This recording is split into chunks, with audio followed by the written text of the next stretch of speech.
नमस्कार दोस्तों, मैं हूं नवीन पाटीदार और आप देख रहे हैं वॉइस ऑफ पी। इस वक्त हमारे साथ ऑनलाइन पर मौजूद है किसान नेता श्यामलाल जोगचंद। उनसे बात करेंगे किस तरीके से नीमच अफीम फैक्ट्री लगातार सुर्खियों में है। पहले सामने आया, उसके बाद उगम का मामला सामने आया। जिस तरीके से लगातार नीमच अफीम फैक्ट्री पर किसानों से रुपये लेकर अच्छी एक बार फिर जो है वॉइस एमपी खबर मोहर लगती दिख रही है। श्यामलाल जी, आपका स्वागत है वॉइस एमपी में। जी धन्यवाद। लगातार नीमच अफीम फैक्ट्री के मामले सामने आ रहे हैं, किसानों को लूट चल रहे हैं। पहले शशांक यादव घूसकांड सामने आया, उसके बाद में उगम का मामला एक सामने आया। क्या मानते हैं, लगातार नीमच अफीम फैक्ट्री पर आरोप लगते दिख रहे हैं? मैं शुरू से ही कह रहा हूं कि इस तरीके से भारतीय जनता पार्टी की सरकार जब से बनी है, नरेंद्र मोदी जब से प्रधानमंत्री है, तब से लगातार अफीम फैक्ट्री के माध्यम से किसान अन्नदाता बंधुओं को लूटा जा रहा है। और इस कदर लूट खसोट की जा रही है कि मार्फिन के नाम पर लोगों के पट्टे काट दिए। अभी सीपीएस पद्धति उन्होंने लागू करी है, इसमें भी करोड़ों रुपए का भ्रष्टाचार ये लोग करेंगे।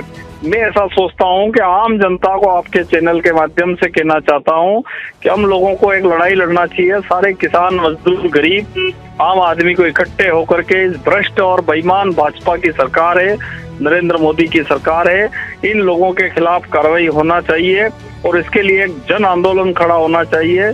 अफीम फैक्ट्री की अगर हम बात करें तो पूरे देश में नीमच की जो हमारी अफीम फैक्ट्री है वो सुर्खियों में बनी रहती है। यहाँ के नारकोटिक्स के अधिकारी भ्रष्ट और बेईमान है, वो लगातार किसानों को लूट रहे हैं और ये लूट ठीक नहीं है।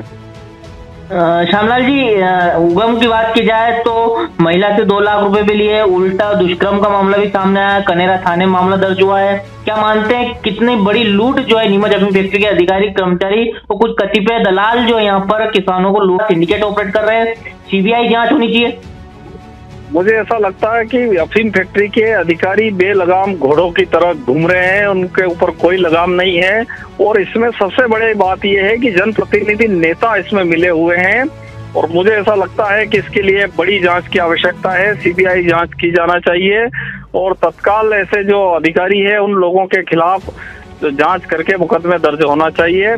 अन्यथा यहाँ के मंदसौर नीमच के जो किसान है, हमारी जो अफीम की जो फसल है, ये एक जमाना हुआ करता था जब रानी अहिल्या देवी, इंदौर होलकर स्टेट की रानी अहिल्या देवी थी, उनके झंडे में अफीम का डोरा और जो गेहूं की बाली वो एक प्रतीक चिन्ह होता था। इतना गौरव की बात थी, शादी ब्याह अफीम के पट्टे के नाम पे हो जाते थे। लेकिन जब से भाजपा की सरकार बनी है तब से अफीम किसानों के साथ लूट खसोट के साथ साथ उन्हें डराया जाता, धमकाया जाता। स्थिति इतनी भयानक हो गई है कि मंदसौर नीमच जिले का व्यक्ति अगर देश के कई अन्य हिस्सों में पहुंचता है तो उसको गलत दृष्टि से देखा जाता है, दूसरे जो उनको तस्कर समझा जाता है। और इस तरीके से जो सरकार के कारिंदे मिले हुए हैं और ये लोग मिलकर के किसानों के साथ अन्याय कर रहे हैं, तो इसकी बड़ी जांच की आवश्यकता है और बड़ी गंभीरता से सीबीआई जांच होना चाहिए।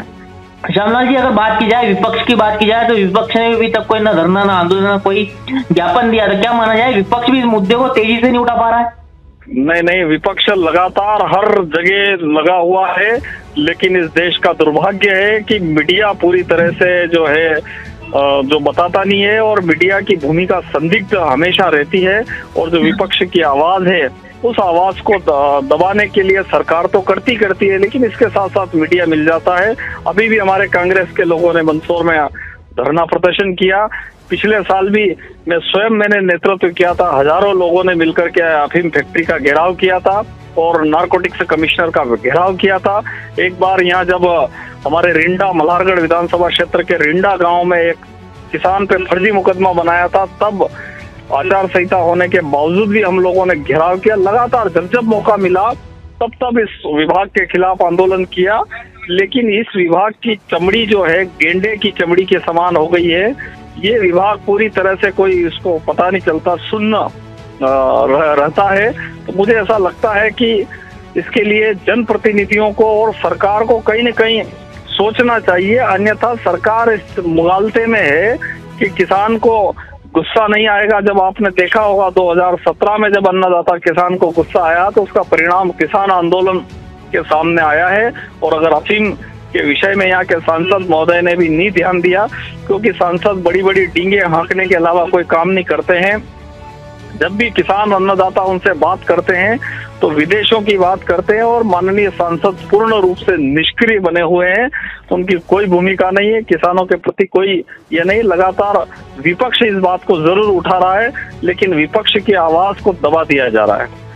श्यामलाल जी, आगे क्या आपकी क्या रूपरेखा है, किस तरीके से आप जो है नीमच अफीम फैक्ट्री को लेकर आंदोलन करेंगे, कोई तैयारी आपकी है? मेरी अभी माननीय प्रियंका दीदी ने उत्तर प्रदेश में मेरी ड्यूटी लगा रखी है, तो मैं पिछले महीने 1.5 महीने से यही हूँ। और यूपी के जो वाराणसी क्षेत्र है सकलडिया, वहां पर मैं चंदौली जिले में अभी मेरी ड्यूटी है। लेकिन मैं 8 तारीख को यहाँ से निकलूंगा और 9-10 तारीख के दिन कोई बड़ा आंदोलन की प्लानिंग करेंगे कि हम लोग वहाँ मध्य प्रदेश पहुँच करके इस विभाग के, नारकोटिक्स विभाग के खिलाफ बड़ा आंदोलन, जन आंदोलन छेड़ेंगे। तो ये थे श्यामलाल जोगचंद, किसानों की आवाज उठाते हैं, चाहे बात हो अफीम भट्टे दिलाने की बात हो या फिर अफीम के भाव बढ़ाने की बात हो या फिर दौड़ा चौड़ा की बात हो, तो लगातार किसानों की आवाज श्यामलाल जोगचंद उठाते रहे। वहीं अगर नीमच अफीम फैक्ट्री की बात की जाए तो उन्होंने एक बड़ी बात कही है कि वे वहां से लौटेंगे और चुनाव के बाद जो है वे एक बार फिर नीमच अफीम फैक्ट्री के खिलाफ अपना आक्रोश व्यक्त कराएंगे।